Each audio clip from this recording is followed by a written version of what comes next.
مولاي صل وسلم دائما أبدا على حبيبك خير الخلق كلهم. مولاي صل وسلم دائما أبدا على حبيبك خير الخلق كلهم. محمد سيد الكونين والثقلين. الحمد لله رب العالمين والصلاة والسلام على سيد المرسلين وعلى آله وأصحابه وبارك وسلم تسليما كثيرا كثيرا. اما بعد، سب تعریف اللہ تبارک و تعالیٰ کے لیے ہے. درود و سلام نازل ہو حضرت محمد مصطفیٰ صلی اللہ علیہ وآلہ وسلم پر. اللہ کی مقدس ذات کے بعد دنیا میں سب سے بڑی عظیم ہستی اور کامل انسان حضرت محمد مصطفیٰ صلی اللہ علیہ وسلم ہیں. خلیفہ جماعت المسلمین بھٹکل نے اللہ کے نبی صلی اللہ علیہ وسلم کی زندگی کے گوشوں کو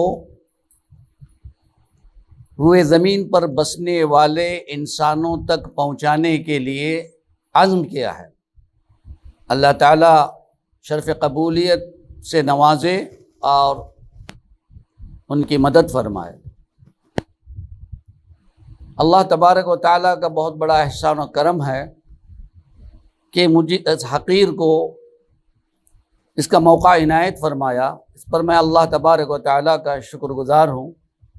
اور خلیفہ جماعت المسلمین بھٹکل کا ممنون و مشکور ہوں. میرے بھائیوں اور متروں، آکاش، بھومی، پربت، ساگر اور اس کے اندر جتنی بھی مخلوق ہیں، ان کے درمیان میں بسنے والے جتنے بھی ہیں، ان سب کو جس مقدس ہستی نے پیدا کیا اس کو بعض لوگ گاڈ کہتے ہیں اور بعض پرمیشورا کہتے ہیں، اور آکاشی پستک پوتر قرآن پاک کی بھاشا میں اس کو اللہ کہتے ہیں. اللہ نے انسانوں کو بنایا اور ان کی ضرورتوں کے لیے تمام اسباب پیدا کیے، اور اس اللہ نے انسانوں کی ہدایت کے لیے انبیاء علیہ السلام کو بھیجا اور ان کے ساتھ صحیفے اور کتابوں کو بھی بھیجا. انبیاء علیہ السلام دنیا میں تشریف لائے اور انسان ایک بہتر انسان کس طرح بنتا ہے اور اللہ کی اچھا کے مطابق رہتا ہے اس کا طریقہ بتایا، سکھایا، اور آخر میں حضرت نبی کریم محمد رسول اللہ صلی اللہ علیہ وسلم جگت گرو، پوری انسانیت کے استاد اور معلم دنیا میں تشریف لائے. اللہ تبارک و تعالیٰ نے بھومی پر بسنے والوں اور آکاش کے نیچے رہنے والوں کو ایک خبر اور ایک سندیش دیا قرآن پاک کے اندر. وَرَضِيتُ لَكُمُ الْإِسْلَامَ دِينًا، میں نے تمہارے لیے اسلام دھرم کو پسند کیا ہے. تو معلوم ہوا کہ اسلام دھرم کے اندر شانتی ہے، سلامتی ہے، امن ہے، امان ہے، سکون ہے، اور اس پر چلنے والے خوشحال ہوں گے اور نیک ہوں گے. اسی لیے اس نے اس پر چلنے کے لیے آسمان سے سندیش بھیجا اور اس میں اپنے احکام کو نازل کیا. اس کو ہم قرآن کہتے ہیں. قرآن میں اللہ تعالیٰ نے انسانوں کو زندگی گزارنے کے آدیش دیے اور جن چیزوں سے رکنا ہے وہ بھی بتا دیے. تو میرے بھائیوں، تو یہ سلامتی والا دھرم جس کو پورے آسمان اور زمین، آکاش و بھومی، پربت و ساگر کو پیدا کرنے والے اس اللہ نے انسان کے لیے چن لیا ہے کہ انسان اسلام دھرم کے اندر جو چیزیں ہیں اللہ کے بتائے ہوئے طریقے ہیں اس کو اپنائے، اور پھر اپنے پیغمبر کو دنیا میں مبعوث کیا۔ وہ پیغمبر حضرت محمد مصطفیٰ صلی اللہ علیہ وآلہ وسلم ہیں۔ تو قرآن پاک کے اندر اللہ تعالیٰ نے جن اخلاق کریمانہ اپنے نبی کے لیے قبول کیا، اپنے نبی کے لیے پسند کیا، وہ نبی اپنے اور اپنے ساتھیوں کے ساتھ اللہ کے ان بتائے ہوئے طریقوں پر اپنی زندگی گزارنے لگے۔ اللہ تبارک و تعالیٰ نے اپنے پوتر کتاب قرآن پاک کے اندر یہ بتایا کہ میرے پیغمبر محمد صلی اللہ علیہ وسلم انک لعلی خلق عظیم، کہ تم روئے زمین پر سب سے زیادہ اچھے اخلاق والے ہو، یعنی جتنی بھی اچھی عادتیں، جتنی بھی لوگوں کے لیے امن امان اور جانوروں کے لیے اور اللہ تعالیٰ کی دوسری مخلوق کے لیے امن کے ذریعے ہوتے ہیں اور امن کے مطابق زندگی ہوتی ہے، وہ تمام چیزیں اللہ کے نبی صلی اللہ علیہ وسلم کو معلوم تھی، اور اس پر چل کر خود اپنی ساتھیوں کو، صحابہ رضوان اللہ تعالی علیہم اجمعین کو بتایا، ان پر چلایا۔ تو جس طریقے سے انسان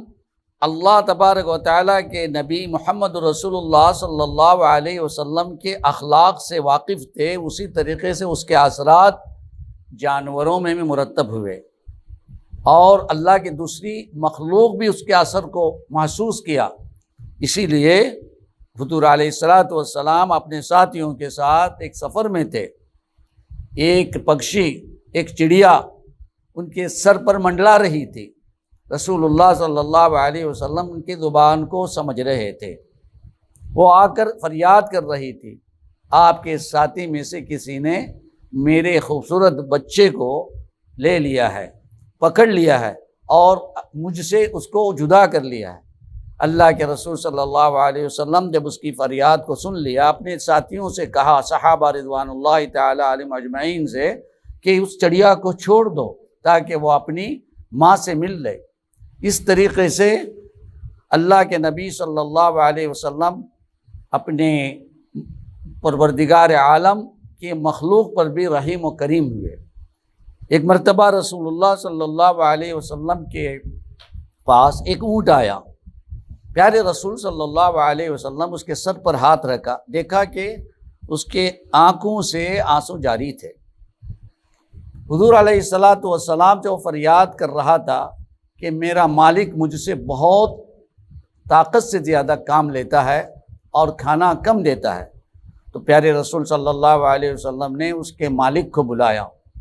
اور یہ کہا کہ تم جس طریقے سے اس کا سے کام لیتے ہو، اسی طریقے سے اس کا خیال رکھنا اور اس کا لحاظ رکھنا، اس کو کھلانا۔ دوستو اور میرے متروں، وہ نبی جو پورے جگت گرو، پوری انسانیت کے لیے رحیم و کریم تھے اور رحم کرم کا میسیج اور سندیش لے کر آئے تھے، وہی سندیش اور وہی جو میسیج ہے اس پر انسانیت جب عمل کرے گی تو زمین کے اوپر امن ہوگا، شانتی ہوگی، سکون ملے گا، اور ہر قسم کی تکلیفات سے انسان بچے گا، اور ایک دوسرے سے ہمدردی اور محبت ہوگی، ایک دوسرے کا ساتھ دے گا۔ ایسے کریم اور نیک نبی محمد رسول اللہ صلی اللہ علیہ وسلم کے اخلاق کے سلسلے میں جس طریقے سے اللہ تعالیٰ اپنی مقدس اور پوتر قرآن کے اندر یہ خبر دی، انک لعلی خلق عظیم، یعنی سب سے بہترین اور نیک عادات آپ کے اندر ہیں۔ اسی طریقے سے حضرت انس رضی اللہ تعالی عنہ حضور علیہ السلام کی 10 سال تک سیوا کی، گھر کے اندر، گھر کے باہر، سفر میں، حضر میں، اور رسول اللہ صلی اللہ علیہ وسلم کے دن رات کو دیکھا تو آپ نے گواہی دی، آپ نے یعنی حضرت انس رضی اللہ تعالیٰ عنہ نے گواہی دی، کان النبی صلی اللہ علیہ وسلم احسن الناس خلقا، حضور علیہ والسلام پورے انسانیت میں سب سے زیادہ اچھے اخلاق والے تھے۔ تو معلوم یہ ہوا کہ رسول اللہ صلی اللہ علیہ وسلم کے اندر جتنی بھی صفات اللہ تعالیٰ نے قرآن پاک میں انسانوں کو اختیار کرنے کے لیے آدیش دیا تھا، وہ تمام چیزیں رسول اللہ صلی اللہ علیہ وسلم میں موجود تھی، اور اللہ کے نبی رسول اللہ صلی اللہ علیہ وسلم اس پر عمل کرتے تھے، اور حضرات صحابہ رضوان اللہ تعالی علیہم اجمعین کو اس پر عمل کرنے کی تاکید فرماتے تھے۔ حضور علیہ السلام کے اندر عدل تھا، انصاف تھا، شجاعت تھی، بہادری تھی۔ پیارے رسول صلی اللہ علیہ وسلم اللہ کی دی ہوئی نعمتوں پر شکر گزاری کرتے تھے، اور اللہ تبارک و تعالی جو بھی دیا اس پر اللہ کا شکر ادا کرتے اور اس پر اللہ کی تعریف کرتے۔ پھر اپنے ساتھیوں کو یہ تعلیم دی، جب تم کو اللہ کی طرف سے کوئی اچھی چیز ملے، جب تم اچھا کام کریں یا تم سے اچھا کوئی عمل ہو جائے تو اس پر الحمدللہ کہیے، اللہ کا شکر ادا کیجیے، اور اللہ تبارک و تعالی رب العالمین جو دیکھنے والا ہے، سننے والا ہے، خدا نہ خواستہ ہم سے کوئی خطا ہو جائے، غلطی ہو جائے تو اس وقت استغفر اللہ کہیے اور اللہ سے توبہ اور استغفار کیجیے۔ اور جب تم سے کوئی نعمت چھن جائے یا تم کو کوئی دکھ پہنچے یا کوئی تکلیف پہنچے تو انا للہ کہیے۔ یہ تمام صفات، یہ تمام اچھی باتیں اللہ کے نبی صلی اللہ علیہ وسلم نے ہم لوگوں کو بتایا۔ اسی طریقے سے حضور علیہ السلام اللہ کی دی ہوئی نعمتوں کو خاکساری کے ساتھ اور بالکل چھوٹا ہو کر بالکل ادب و احترام کے ساتھ کھاتے تھے۔ پیارے رسول صلی اللہ علیہ وسلم کے سلسلے میں آتا ہے، حضور علیہ السلام ما عاب رسول اللہ صلی اللہ علیہ وسلم طعاما قط، کبھی اللہ کے نبی رسول اللہ صلی اللہ علیہ وسلم کسی کھانے کو عیب نہیں لگایا، اور کسی کھانے کو بالکل پسند آیا کھا لیا، اگر پسند نہ آئے تو خاموشی اختیار کر لی۔ اس طریقے سے اللہ کی دی ہوئی رزق کی حرمت اور عظمت کا لحاظ رکھا۔ حضور علیہ السلام کے اخلاق کے سلسلے میں حضرت عائشہ رضی اللہ تعالی عنہا سے جب پوچھا گیا تو حضرت عائشہ رضی اللہ تعالی عنہا نے اس کے جواب میں کہا کہ آپ نے قرآن نہیں پڑھا، جو قرآن میں ہے وہ سب پیارے رسول صلی اللہ علیہ وسلم کے اخلاق ہیں۔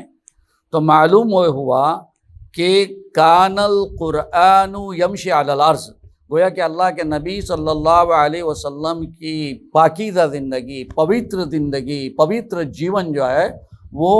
بالکل قرآن کے مطابق ہے۔ تو یہ قرآن جو آکاشی سندیش اور آکاشی پستک ہے، ایک پوتر کتاب ہے، وہ پورے انسانیت کے لیے آئی تھی، کسی قوم کے لیے،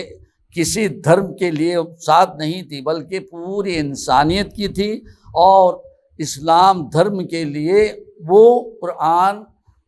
ساتھ تھا، وہ قرآن اسلام دھرم کے لیے آیا تھا۔ اسی لیے اللہ تعالیٰ نے اپنے اس مقدس کتاب میں، اس پوتر پستک میں یہ سندیش دیا پورے انسانیت کو کہ میں نے تمہارے لیے اسلام دھرم کو پسند کیا ہے۔ تو میرے بھائیوں اور میرے متروں، امن و امان اس دھرتی میں چاہتے ہیں، امن اور سکون کی زندگی ہم اپنانا چاہتے ہیں، اور زمین کے اوپر سکون ہو اور ہر قسم کی فراوانی اور خوشحالی ہو، تو قرآن یہ کہتا ہے، جو ہمیشہ باقی رہنے والا قرآن ہم کو یہ خبر دیتا ہے کہ اسلام دھرم کو اختیار کرو۔ اسلام دھرم میں امن ہے، شانتی ہے، سلامتی ہے، اور جتنی بھی چیزیں ہیں وہ پیارے رسول صلی اللہ علیہ وسلم کی اخلاق کریمانہ ہیں اور اچھی عادتیں آپ کی ہیں۔ تو اللہ تبارک و تعالی مجھے بھی اور آپ کو، اور میں سے دنیا کے کسی بھی گوشے میں اور کس علاقے میں کس انسان کے کان تک پہنچے، ہم قرآن پاک کو دیکھیں اور قرآن پاک کو معلوم کریں، قرآن پاک کے میسیج کو ڈھونڈیں اور قرآن پاک کے سندیش کو پڑھ لیں، پھر اس کو اختیار کرنے کے بعد اس پر عمل کریں تو دیکھیے شانتی، سکون، ہر قسم کا ایک دوسرے سے پیار و محبت بھری دنیا ہوگی اور ہر طرف سکون کا عالم ہوگا۔ اللہ سے ہم دعا کرتے ہیں کہ اللہ تبارک و تعالی ہمارے جو کام قرآن پاک کے مطابق اللہ کے نبی صلی اللہ علیہ وسلم کی زندگی کی گوشوں کو، پوتر زندگی کو اور ان کی ساتھیوں کی زندگی کو اس زمین پر بسنے والوں اور اس بھومی پر رہنے والوں تک پہنچانے کا جو عزم خلیفہ جماعت المسلمین نے لیا ہے، وہ عزم کیا ہے، اللہ تعالیٰ اس کو شرف قبولیت بخشے اور ان کا ناصر و مددگار ہو۔ وصلی اللہ علی محمد وعلی آلہ واصحابہ اجمعین والحمد للہ رب العالمین۔ مولاي صل وسلم دائما أبدا